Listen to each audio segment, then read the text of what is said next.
Episode 2। नीली car और उल्टी घड़ी। कटी हुई पावर केबल मेरे हाथ में थी और सामने स्क्रीन पर मेरी अपनी लाश की तस्वीर। मौत का समय सुबह 8 बजे। मेरे दिमाग ने काम करना बंद कर दिया था। क्या यह कोई हैकर है? कोई बहुत भद्दा मजाक? लेकिन बिना पावर के यह कंप्यूटर चल कैसे रहा है? मैं पीछे हटा और एक कुर्सी से टकराकर जमीन पर गिर पड़ा। मेरी नजर अभी भी उस चमकती हुई नीली स्क्रीन पर थी। तस्वीर गायब हो गई और उसकी जगह स्क्रीन पर लाल रंग के बड़े बड़े नंबर आ गए।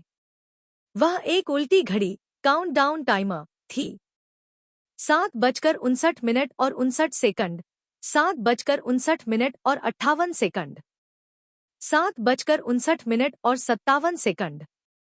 घड़ी टिक टिक कर रही थी। मेरे पास ठीक 8 घंटे बचे थे। मैंने कांपते हाथों से अपनी जेब से अपना ऑनर 9X फोन निकाला। मुझे पुलिस को या कम से कम अपने किसी दोस्त को कॉल करना था। मैंने स्क्रीन ऑन की। रात के 12 बज चुके थे, लेकिन सिग्नल की जगह वहां नो सर्विस लिखा था। मैंने वाईफाई चेक किया, सब डेड था। Voice over. तभी मेरे दिमाग में एक बात आई। स्क्रीन पर लिखा था कि मेरी मौत हाईवे नंबर 4 पर एक नीली कार में होगी।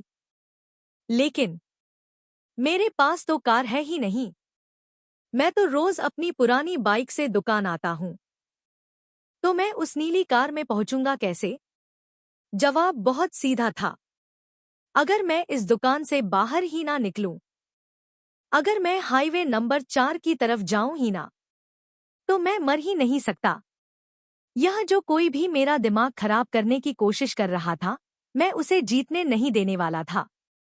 मैंने तय किया कि मैं सुबह के 9 बजने तक इसी दुकान में अंदर से शटर लॉक करके बैठा रहूंगा।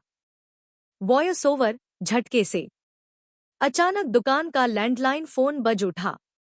मैं बुरी तरह चौंक गया। इतनी रात को और इस तूफानी बारिश में लैंडलाइन? मैंने धीरे धीरे हाथ बढ़ाया और रिसीवर उठाया। मैंने पूछा, हेलो? दूसरी तरफ से कोई जवाब नहीं आया। सिर्फ किसी के भारी सांस लेने की आवाज आ रही थी। कौन है? मैंने थोड़ा चिल्लाते हुए कहा। तभी दूसरी तरफ से एक आवाज आई। एक ऐसी आवाज जो बिल्कुल इलेक्ट्रॉनिक और मशीनी थी, ठीक वैसी ही जैसी कोई एआई बोल रहा हो। तुम भाग्य को चकमा नहीं दे सकते, आर्यन। दरवाजा खोलो, वो तुम्हारा इंतजार कर रही है। मैंने रिसीवर फेंक दिया। वो इंतजार कर रही है? कौन? मैं पसीने से भीग चुका था। बाहर तूफानी बारिश की आवाज और तेज हो गई थी। मुझे लगा जैसे शटर के दूसरी तरफ कोई खड़ा है। कोई मुझे बाहर बुला रहा है। मुझसे रहा नहीं गया। डर से ज्यादा अब मेरे अंदर यह जानने की बेचैनी थी कि बाहर है कौन। मैंने लोहे की रॉड उठाई और दुकान के शटर के पास गया। मैंने शटर को बस थोड़ा सा उठाया और बाहर झांका। सड़क पर स्ट्रीट लाइट बंद थी, लेकिन बिजली की एक तेज चमक हुई और उस 1 सेकंड की रोशनी में मैंने जो देखा, उससे मेरे पैरों तले जमीन खिसक गई। दुकान के ठीक बाहर, सड़क के बीचों बीच, एक कार खड़ी थी। एक बिल्कुल नई, चमचमाती हुई नीली कार। वही कार जो मॉनिटर की तस्वीर में थी। कार का इंजन चालू था और उसकी हेडलाइट सीधे मेरी दुकान पर पड़ रही थी। तभी कार का दरवाजा धीरे से खुला और उसमें से एक पैर बाहर निकला। वह कौन था जो मुझे मौत के सफर पर ले जाने के लिए खुद मेरे दरवाजे पर आ गया था? क्या आर्यन उस नीली कार में बैठेगा?